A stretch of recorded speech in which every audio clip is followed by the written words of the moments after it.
Welcome back to episode 2 of our Investor Pitch Deck Masterclass Mini-series. In this episode, we explain how to create your first 3 slides. Let's get started. Slide 1, your opening slide where you give your elevator pitch. Quick question for you. Can you explain what your company does in under 10 seconds? If you can't, you're losing investors before you even get started. Slide 1 is where we fix that. This is your title slide. Put your company name, tagline, logo, and contact information on the slide. Simple enough. But what's not written on this slide is what matters most, your elevator pitch. You'll deliver it while displaying this slide to investors, and it needs to hook them immediately. What is an elevator pitch? Your elevator pitch is a short, persuasive speech that sparks interest in your company. It's not your life story or company history. It's a hook. The goal is to create enough interest that the investor leans in and wants to hear more. A great elevator pitch? Less than 10 seconds. A good one? 15 to 20 seconds. Anything over 20 seconds loses them. Let me show you what I mean with a company I founded. Here's the evolution of the same pitch. The great pitch. We help you find files you know you have but can't find faster. That's it. 8 seconds. The pitch that needs work? Hi, my name is Brandon White. I took all my experience from my master's in psychology and combined it with my years of building technology companies to create a SaaS application that hooks up to your communications and quickly indexes and sorts all of your files by person, group, company, and in some cases, the place you send and receive them. We use advanced AI to do this, and it allows you to easily find files and not waste time looking for them. You can reduce your frustration of wasting time looking for files and do actual work. I'm very passionate about this because I built it for me and my wife's problems we were having. Still with me? No, exactly. That's 47 seconds and you'll never get it back. And I was still going.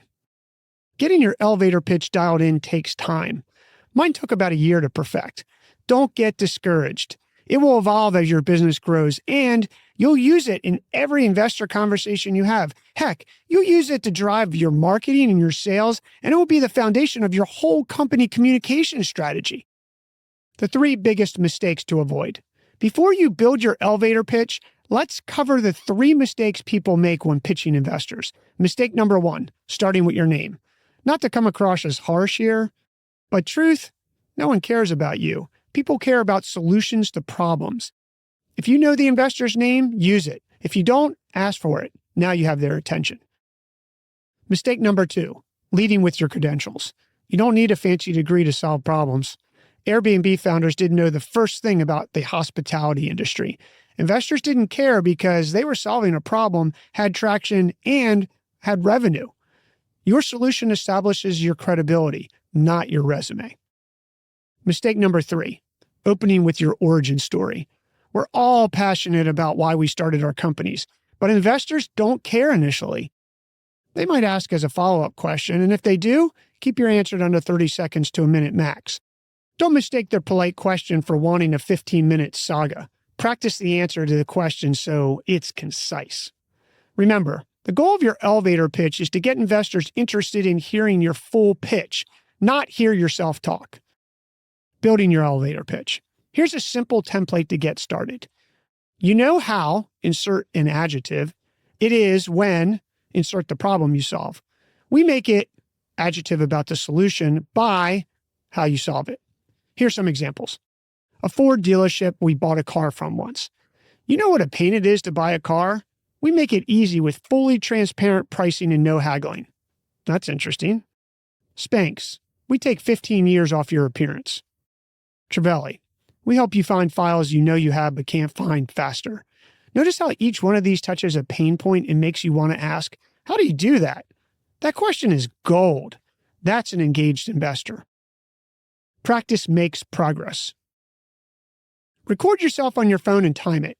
Aim for under 30 seconds. Then test it on someone. If they can remember and repeat it back, you've nailed it. If they can't, simplify it more. Keep a log of all of your variations with dates. You'll pull from these as your business evolves. I have a worksheet you can download that gives you the formula and space to work through this. When you finish listening to this episode, we still have 2 more slides, remember. check the show notes and grab the downloads. And note the other episodes also have pitch deck template downloads. Again, they're all free for you. As you build the rest of your slides in this series, your elevator pitch will become clearer and stronger. By the end, you'll have it dialed in. When you walk into an investor meeting and show this slide, you'll deliver your elevator pitch and be off to a strong start. Now, let's move to slide number 2 and tackle your problem slide. Slide 2, your problem slide. Slide 2 is your problem slide. This slide describes the main problem your customers have that you solve with your product or service. It's the foundation your whole business is built on. Take your time here. Make sure you're clearly and simply stating the problem you solve. After this slide, no investor should be confused about what you do. Before you build this slide, let's cover 3 critical things to remember. First, the problem has to be painful enough that someone will pay you to solve it. We're building a business that makes money, not a nonprofit.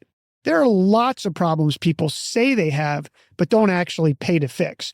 Your job is to identify a problem so painful that customers will open their wallets. You'll test and validate this later if you haven't already. Second, are you solving an aspirin problem or a vitamin problem? Aspirin problems require urgent solving. They're painful, immediate needs. Think plumbers, hospitals, actual aspirin. Vitamin problems are nice to haves. Luxury watches, fashion brands, expensive cars. Here's what matters for your pitch. Investors love aspirin companies. They're easier to sell, scale faster, and have a clear ROI. If you're building a vitamin company, you'll need to work twice as hard on your story. Know which one you are before you walk into the room. Third, your pitch deck is a story. We set things up with your elevator pitch in slide 1. Now, we're expanding that story by laying out the problem. Every good story has conflict, and this is yours. Here's the 3-part problem formula. The template is simple, and it's on purpose. Number 1, a person tries to do X. 2, the pain they encounter is. 3, existing solutions are broken or non-existent because. Once more, a person tries X, the pain they encounter is. Existing solutions are broken or non-existent because. Let me give you 3 examples using companies we'll reference throughout the series. Travelli. A person tries to find a file they know they have but can't find. They get annoyed, frustrated, angry. They feel like they're completely wasting their time. I'm sure you've been there. Existing solutions are broken because no one's designed an easy-to-use application that actually finds files faster. Notice how specific that is? I'm not saying file management. I'm saying the exact moment of frustration. Spanx. A woman tries to look smooth and slim in fitted clothing. She feels self-conscious about visible lines and bulges. Existing undergarments are uncomfortable, don't work under all clothes, and look ridiculous. Sarah Blakely didn't invent shapewear. She made it actually work. Airbnb. Hotels have travelers disconnected from the city and its culture. People never get an authentic experience and leave feeling unfulfilled. No easy way exists to book a room with a local homeowner. This is their actual pitch when they raised money. Simple, clear, painful, still true today. See the pattern? Each one is crystal clear. If an investor has to work to understand your problem, you've already lost them. What investors will ask you? Here's what investors will immediately challenge you on when you present this slide. Who exactly has this problem? What proof do you have that it exists? And what's your MVP, your minimal viable product, or your existing product or service? You'll have the answers once you work through the rest of these slides. Building your problem slide. The 3-part series again. A person tries to, their pain is, existing solutions are broken because. Fill in those blanks. Keep it simple. Keep it clear. No jargon, no buzzwords, just the problem stated clearly. If this feels too simple, you're on the right track. That's exactly what we want. We need to make everything so clear that your grandmother can understand it. Here's what to do now. Think how your product or service fits this formula, but don't stop listening yet.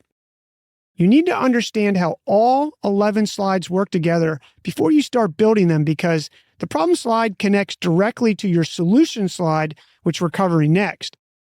Your market slide will inform how big the problem really is. It all connects. We're building momentum here. You've got your elevator pitch. You define the problem. Now let's show investors the solution, your company's product or service. Slide 3, your solution slide. You just made investors lean forward with your problem slide. Let's keep them engaged because slide 3 is where most founders lose the room by overcomplicating their solution. We're going to make sure that doesn't happen to you. Here's the simple template. We solved this problem by fill in the blank, and the benefits are fill in the blank. That's it. Then you add pictures or a demo of your product while you're showing this slide and customer testimonials on it. Not 20 customer testimonials, maybe 2 or 3. Now, if you're just starting out and thinking, Brandon, I don't have testimonials yet. Get quotes from people you've pitched. Ask them, if I built this, would you use it? Use those quotes. Real feedback from real potential customers counts. If it feels too simple, as I've laid this out, that's the point. You want your solution to be so simple that anyone can understand it. If investors understand, they can fund it. When you talk about the benefits, keep them only to 3 or less. Ideally, you describe how you solve the problem in one way. If you solve it more than one way, don't discuss more than 3. More than 3 ways and your solution gets too complicated to explain. Too complicated to explain means too hard for investors to understand. And too hard to understand means no check for you. I suspect you're thinking, but Brandon, my product helps in so many other ways. I hear you. That's the case with most companies, but you're only allowed to pick 3. What are your top 3? Go with those for now. Let's go back to the companies we've been using in examples and talk about their solution slide. Trevally, we solved this problem by automatically sorting all of your files by person, company, and topic, then backing them up so you have them all in one place. The benefits are you save time locating files faster, you have less stress, and you can get done work at a decent hour. Notice how specific that is. I'm not saying we use AI to optimize workflows. I'm saying exactly what happens and exactly what you get. Spanx. We solved this problem by creating seamless shapewear that's invisible under clothing and actually comfortable to wear. The benefits are you look slimmer instantly, feel confident in any outfit, and don't have to sacrifice comfort. Sarah Blakely didn't overcomplicate it. She made the solution as obvious as the problem. Note that Sarah never had to raise money from investors, but likely at some point had to get a line of credit from the bank for cash flow. Bankers can be the hardest investors can convince, and see how simple her pitch is? Airbnb. We solved this problem by offering a web platform that travelers can book a room with a local person. The benefits are travelers save money and are immersed in the local culture. Dead simple, crystal clear, millions raised, worth billions today. Here's what not to do. Say something like, we leverage machine learning and blockchain to create a synergistic ecosystem that optimizes user engagement. See how that said nothing? Don't do that. Use plain language. Be specific. Tell investors exactly what you do. You've heard the adage, if we can't explain it to a 3rd grader, you don't understand it. That's your bar here. Hit it or investors will tune out. To build your solution slide, follow this simple template. We solve this problem by fill in the blank, and the benefits are fill in the blank. Remember, no more than 3 benefits. If things are getting too wordy or complicated, come back to the template and streamline it. I've never encountered a single company, product, or service that can't fit into this template. And don't work on the slide forever when you dive in. It doesn't have to be perfect the first time. It just needs to be close. As you continue to work through the rest of the slides, you'll clarify your thoughts and refine your solution. Here's where we stand. You've hooked investors with your elevator pitch, shown them the painful problem, delivered a clear solution. Now comes the money question. How big is this opportunity? That's slide 4, your market slide.